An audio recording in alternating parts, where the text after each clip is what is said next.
Bonjour, je dois me rétracter concernant les enseignements cachés de Jésus, Maître Yogi. J'avais commencé à faire la traduction et puis à un moment donné, lorsque j'ai revu le matériel, j'ai décroché et je vais en expliquer les raisons brièvement. Bien entendu que ceux qui sont très chrétiens ou le pendant inverse, très nouvel âge, ou même encore certains maîtres yogis ne seront vraiment pas d'accord avec ce que je vais dire. Mais j'ai tellement eu à travailler pour avoir un ego sain que je ne vais pas mettre mes apprentissages directement au vidange sans me poser des questions. Et je ne veux pas faire la même chose que j'ai faite lorsqu'on nous demandait dans les églises chrétiennes de mettre notre esprit à la porte de l'église avant de rentrer. Je ne veux pas faire la même erreur avec ces enseignements des maîtres yogis-là. Alors, je vais dire brièvement qu'est-ce qui a fait que j'ai été découragée de continuer la traduction d'un certain matériel. Parce que j'aime pas ça travailler pour rien. Il faut que ça fasse vraiment une différence dans ma vie et dans celle des autres. Alors, je m'explique brièvement.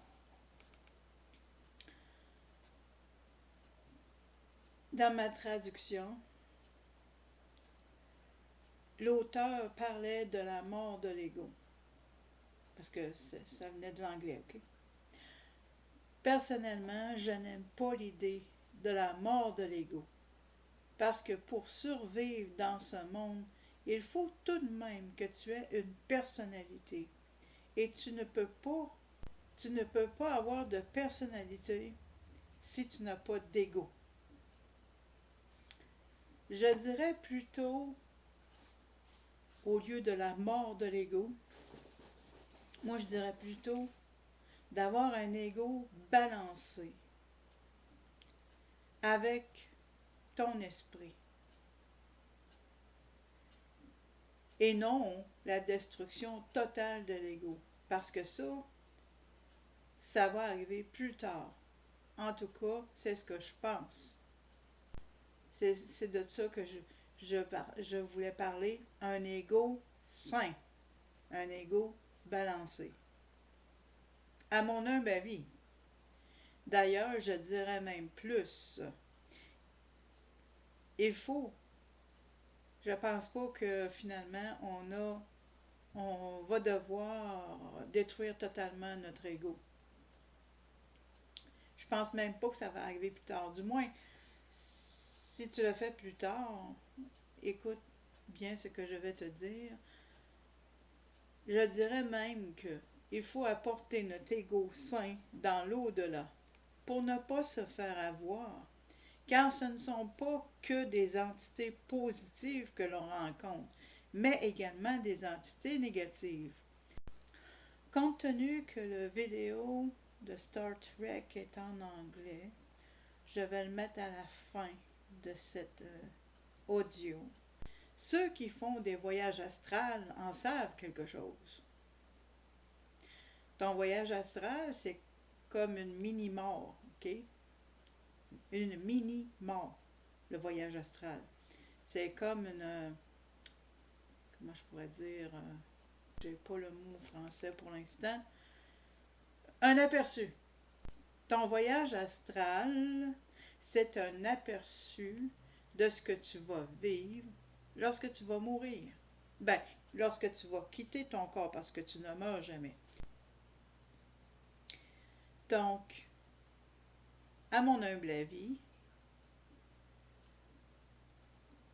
on ne doit pas expérimenter la mort de l'ego.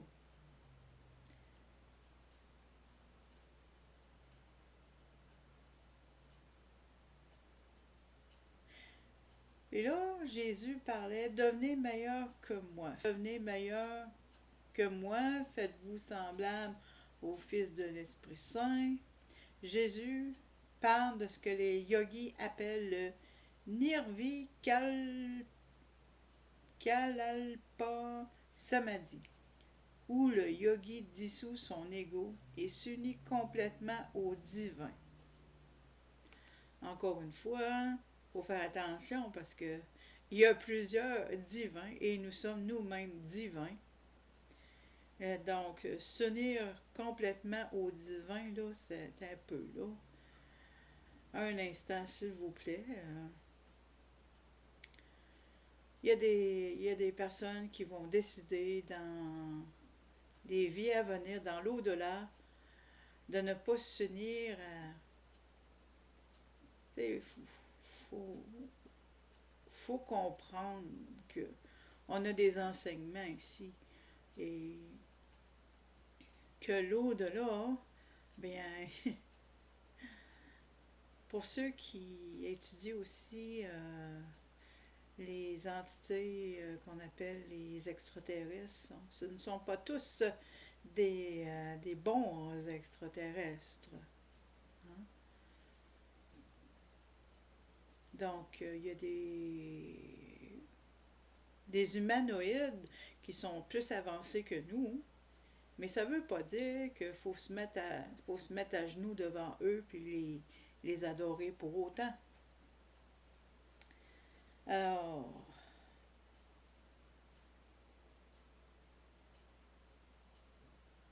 pour revenir à ce que je disais, dissoudre complètement son ego dans ce monde-ci, il peut y avoir un problème de vivre avec un ego dissolu. Puis je pense exactement que c'est la même chose dans l'au-delà. Si on ne veut pas se faire avoir, bien, il faut faire attention. Je pense que c'est un enseignement de base que l'on reçoit ici. Puis je conclus en disant ceci. Concernant notre fameux Jésus, maître yogi, j'ai rien contre lui personnellement, mais je vais dire les choses telles qu'elles sont. Jésus, Yeshua, okay.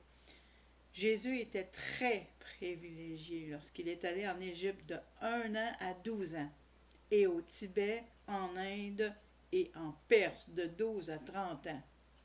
On parle d'une personne très privilégiée ici, comme les fameux moines, là.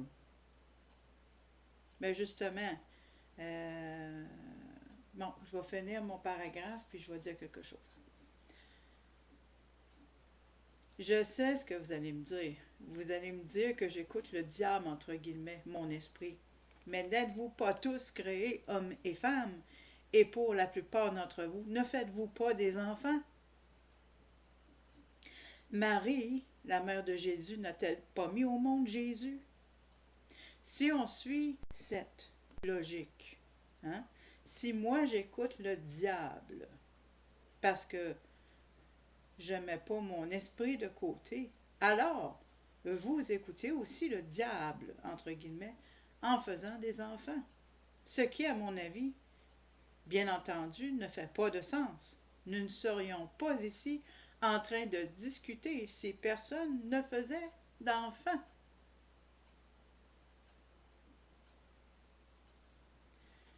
Donc, pour revenir au fait que Jésus était très privilégié d'avoir été en Égypte de 1 à 12 ans et au Tibet, en Inde et en Perse de 12 à 30 ans.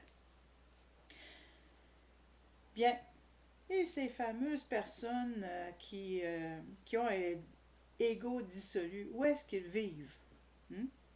Ils vivent dans des monastères, ils vivent dans des couvents, ils vivent en dehors de la société, comme les fameux moines bouddhistes aussi, ou les yogis.